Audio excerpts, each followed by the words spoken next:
signal, les merles moqueurs seront tous en fête. Les belles auront la folie en tête, et les amoureux du soleil au cœur quand nous chanterons. Le temps des cerises sifflera bien mieux, le merle moqueur.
Radio Soupente, la station des Rapins, 100 fois sans loi et sans courbette. L'émission à Racaille du 30 novembre 2021 qui sera consacrée pour sa partie artistique à Picasso migrant. Nous avons avec ma camarade visité cette expo au musée de l'histoire de l'immigration à la Porte Dorée. Super exposition. Ma camarade était toute contente d'avoir pu gambader dans les salles et de regarder les cimaises et de les photographier et de noter, etc. C'est une vraie bosseuse, elle. Oui, parce qu'on verra que ça revient sur un aspect dont on n'a jamais parlé sur Picasso, c'est sa condition d'étranger en France. Voilà. Le temps des cerises de Noir Désir que vous venez d'écouter, quelle chance vous avez, et nous allons tenter au cours de cette émission de porter notre regard un peu divergent, en marge sur l'art, et de dénoncer en bégayant les sales coups de la politique politicienne. Ouais, salut à tous. Vous pouvez bien sûr nous mettre un petit mot sur notre mail artracaille@orange.fr ou sur le répondeur de Radio Soupente au 01 41 95 20 96.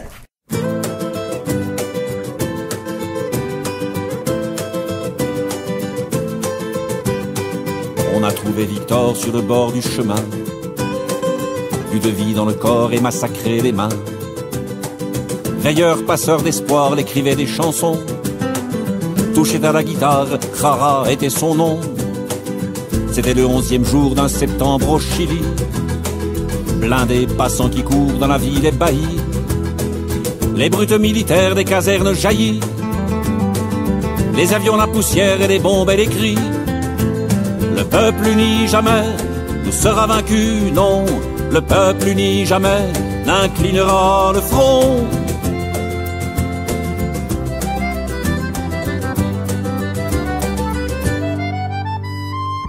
C'est au stade d'abord qu'ils ont été parqués, les promis à la mort, les déjà sacrifiés.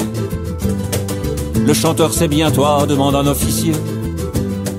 Victor le fixe droit dans les yeux sans ciller. C'était le 11e jour d'un septembre au Chili. 30 ans, le temps qui court n'apporte pas l'oubli. Venu de Washington à peine déguisé, l'ordre implacable tonne, tuer la liberté. Le peuple uni jamais ne sera vaincu, non. Le peuple uni jamais n'inclinera le front.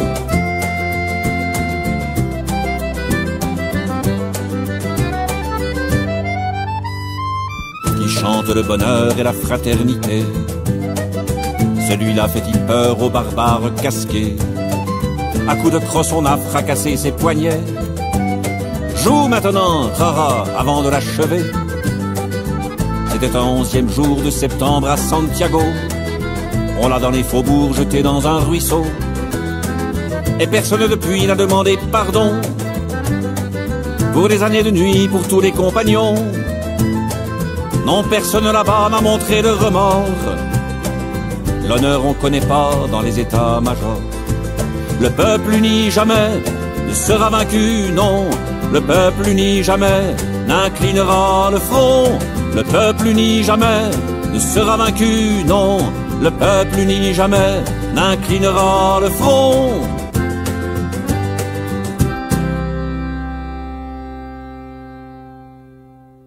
Chanson pour Victor Rara, Michel Buller. Oui, pour un papier que j'ai consacré à un tortionnaire. Enfin, c'est pas une nouveauté, les tortionnaires, mais celui-là, par contre, c'est une nouveauté dans la fonction qu'il va occuper à la tête de la police internationale qu'on appelle Interpol. Et ce Gugus s'appelle Ahmed Nasser Al-Rezi, qui est un général des États du Golfe. Alors, je ne sais plus très bien si c'est d'Arabie Saoudite ou des Émirats, enfin, c'est pas la même chose. Un général, nous voilà, élu à la direction d'Interpol. Vous voyez la coupure. Un tortionnaire aussi. Faut dire que dans le Golfe, les droits de l'homme sont un sujet de plaisanterie et les patelins qui se vautrent sur des matelas de fric ne refilent pas de courbatures. Mais les paluches de ces gugus sont tachées de sang, souvent de celui des innocents. Des pays où l'on débite des opposants en morceaux dans des ambassades, car ne nous fermons pas les yeux un instant seulement, pour croire qu'une seule représentation diplomatique, celle d'Istanbul, soit l'unique lieu de débit bidoche d'opposants.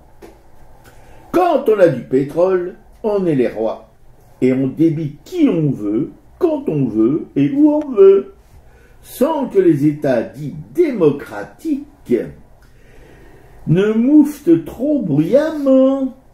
Les trompes de stage des monarques de l'or noir ont horreur des acouphènes.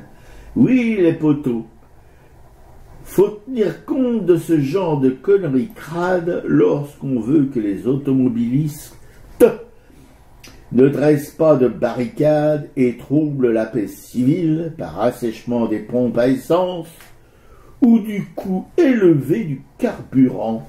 Poil aux dents. Non, vous n'êtes pas forcé de rigoler à mes plaisanteries douteuses. D'ailleurs, quand il s'agit de ces questions un peu bébêtes, il ne faut surtout pas oublier que fournir de l'armement à ces petits tas d'or rapporte de gros pognon. Du gros pognon, aux États qui leur vendent des flingues, bombinettes et avions de chasse et tout l'arsenal mortifère de leur catalogue guerrier. La France, française, historique, la France, fait partie de la bande de ces refourgueurs de mort subite. Il ne va pas se laisser becter, et ne va pas se laisser becter le fromage. Pensez à la balance des paiements et au déficit du commerce extérieur, enfin, merde alors. Faut avoir un peu les pieds sur la glèbe, crédier, ou même dans la vase, tant qu'on y est. C'est l'histoire d'un général féru de Gégène et autres amusettes du tortionnaire breveté qui s'y croit, élu à la tête de l'Organisation mondiale de la police. On sait la valeur de l'expérience chez les argousins, nationaux ou internationaux. Je pense pas que ça dérange la tête branlante de Beauvau, ni la gelée qui tremblote sur la casquette sous la gapette du préfet de Paris, ni tous ceux qui croient que la justice c'est rien jusque pour le bénéfice des puissants. L'Élysée non plus ne moufte pas, ni Biden et Poutine, Biden et Poutine, ou le nouveau Mao qui doivent s'en tamponner le cotillard. Quant au peuple, on ne lui demande pas son avis. Ça, c'est une habitude. Il ne manquera plus que ça, d'ailleurs. Non, des fois, le peuple, on veut son bien. Et moins il en sait, moins il en a à dire ou à redire, à part son bulletin de vote, en faisant le bon choix. Silence dans les rangs d'oignons. Non, je suis pas mort de rire, trop fastoche. Qu'en ce moment pathétique de l'histoire du monde, ce genre de faribole devient un comment. On tue, on viole, on emprisonne des enfants, des femmes, on détruit des peuples, on pourchasse, on laisse se noyer en mer des migrants plutôt que de les accueillir. La fraternité a déserté, la haine et la violence ont pris la place. Et même pas la peine d'aller à la chasse pour la perdre cette place. Cela se fait tout naturellement. Repoil aux dents, et là, c'est marrant. Ouais, bah c'est tout à fait un billet qui va dans ce mois de novembre, hein, ce mois de novembre gris. Bon, à part aujourd'hui, il y a quelques rayons de soleil, mais gris glacial, et qui dénonce effectivement toute cette saloperie. Et je crois avoir lu quand j'ai fait mon papier sur Bolloré la semaine dernière que c'est pareil. Bolloré voulait mettre à la tête d'un de ses nouveaux journaux, je sais plus, c'est le journal du dimanche ou un autre, quelqu'un qui avait un passé très glauque aussi pendant la guerre d'Algérie, quoi. Donc, ouais, bon, oui, voilà. Et moi, ce dont je vais parler, c'est du reportage d'envoyé spécial d'Élise Lucet sur Nicolas Hulot. Et là, bon, on s'aperçoit qu'effectivement, ce sont encore ces prédateurs sexuels qui ont la part belle et qui sont pas inquiétés. Ce reportage est vraiment bien fait. C'est une jeune journaliste qui a fait ce boulot pendant plusieurs années.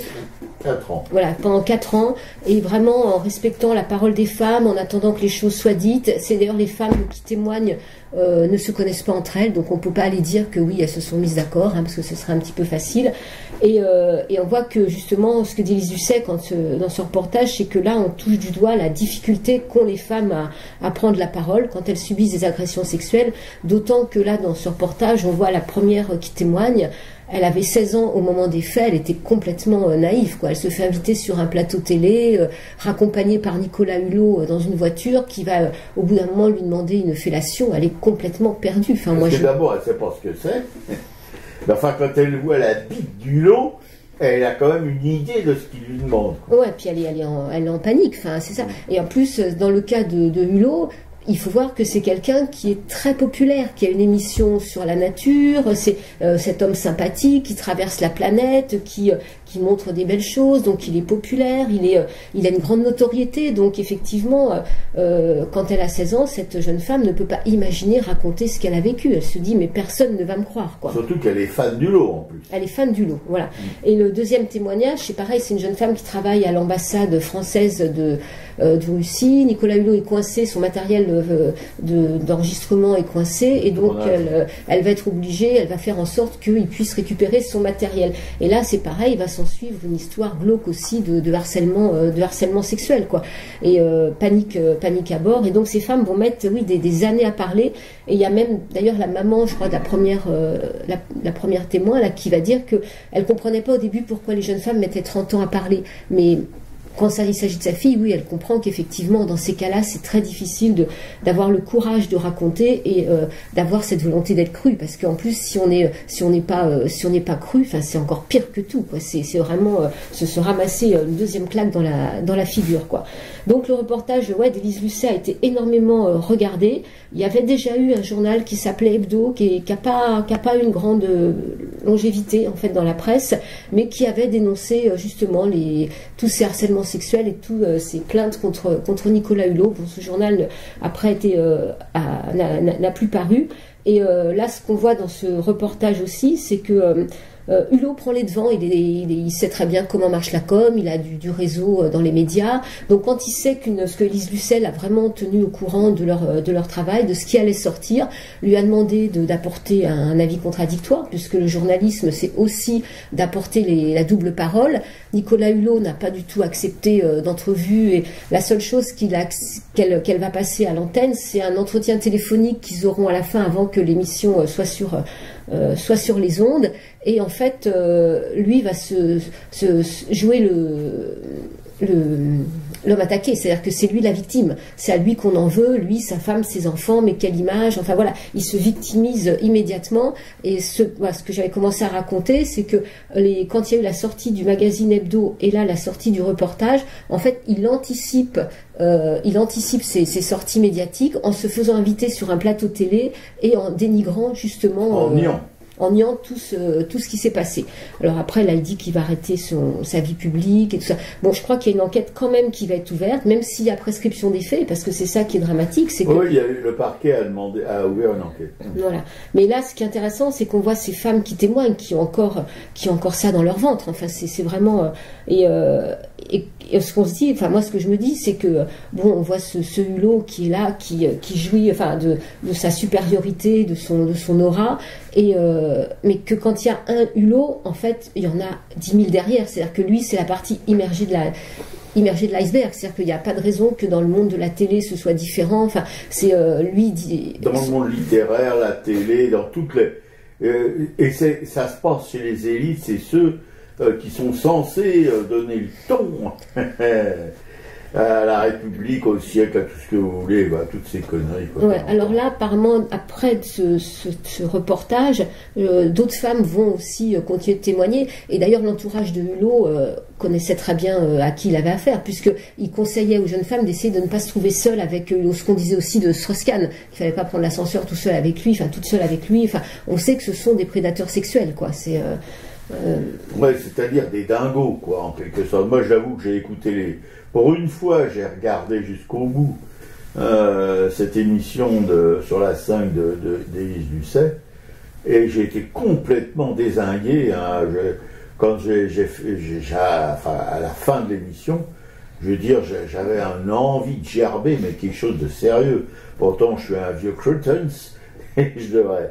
Mais vraiment, c'est des choses tellement sordides, tellement glauques, tellement dégueulasses. Enfin, s'attaquer quand on a 40 ans à des gamines de 15 ans, 16 ans, en sortant son sexe dans une bagnole, voilà, en disant allez, non mais mais ces gens-là, qu'est-ce qu'ils ont comme dignité? Aucune. C'est vraiment des choses abominables, hein, qui n'ont. Enfin bref, vous connaissez. Enfin, je ne sais pas si vous avez partagé notre dégoût.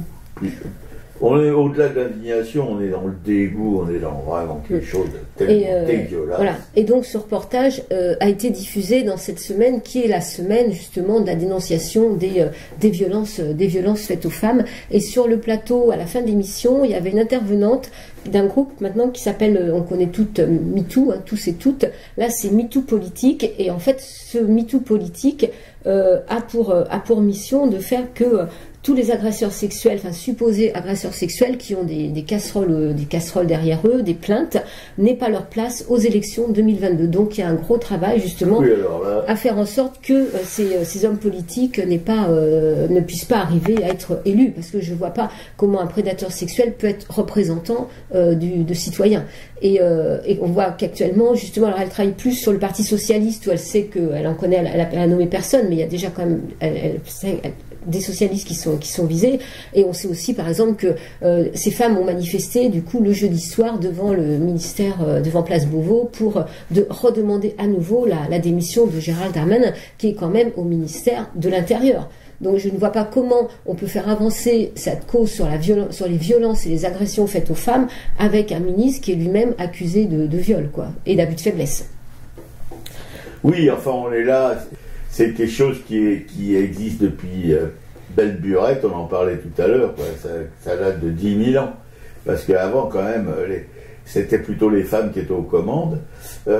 Si on voit en tout cas aujourd'hui les quelques tribus qui sont encore à l'âge de pierre, qui vivent pratiquement en Afrique du Sud, en Namibie, etc., on voit que ce sont les femmes qui sont les chefs du clan, etc., etc., ce qui devait exister au temps des chasseurs-cueilleurs.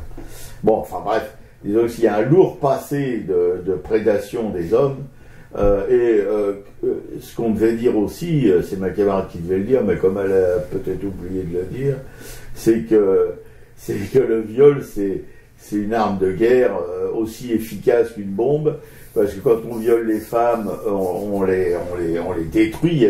Je rappelle quand même que la libération de l'Allemagne par les troupes soviétiques, ça se soldait par 2 millions de femmes violées.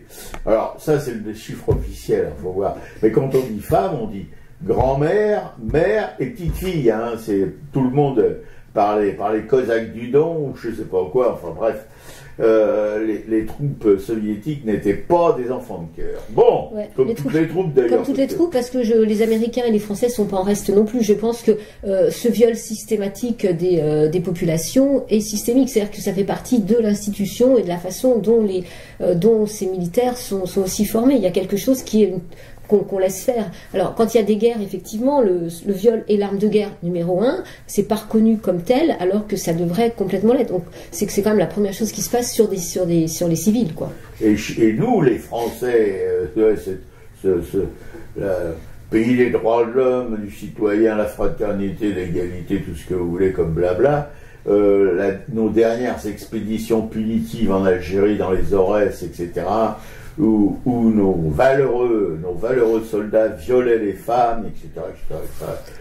Voilà, bon, c'est pas nouveau et on n'est pas blanc-bec dans cette histoire. Hein. Loin de là, avec toutes les colonies qu'on a vues dans le monde, hein, il y a dû y en avoir des prédations de ce style. Ouais, alors moi j'espère que l'enquête sur Nicolas Hulot va avancer, et en voyant ce reportage, on le voit. Non, mais tu fais pas des idées. Moi j'ai envie de croire à quelque chose, sinon on arrête tout. Moi je crois à rien. Et quand on le voit justement dans ces contrées lointaines à perpète, qu'on voit des peuples indigènes, d'un coup m'est traversé l'esprit qu'il a dû violer aussi des femmes sur place, parce que s'il se permet de harceler ou d'agresser des jeunes femmes françaises qu'il côtoie, une fois qu'il est à l'autre bout du monde sans surveillance et où personne ne pourra se plaindre de quoi que ce soit, je pense que ça n'a pas toujours été très beau sur place, quoi. Comme tous les explorateurs et les missionnaires, quoi.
Guidre et toutes des putes. Voilà, c'est un choix de Robert pour cette chanson. Moi j'hésitais avec Viol au vent d'Agnès Bill. Voilà, bon, c'est... Non, parce que je trouve que toutes des putes, Voilà, c'est vraiment le type même de la chanson populaire que tout le monde peut retenir. Oui, et puis c'est vrai que c'est aussi ce qu'on peut dire de ces femmes qu'on va accuser de faire de la provocation, en fait. Mais qu'elles fassent quoi que ce soit, c'est ça le sens de cette chanson. Oui. C'est qu'elles fassent quoi que ce soit, même des choses naturelles, même des choses qui sont propres aux femmes, comme allaiter un enfant, comme avoir des règles, etc. C'est les putes.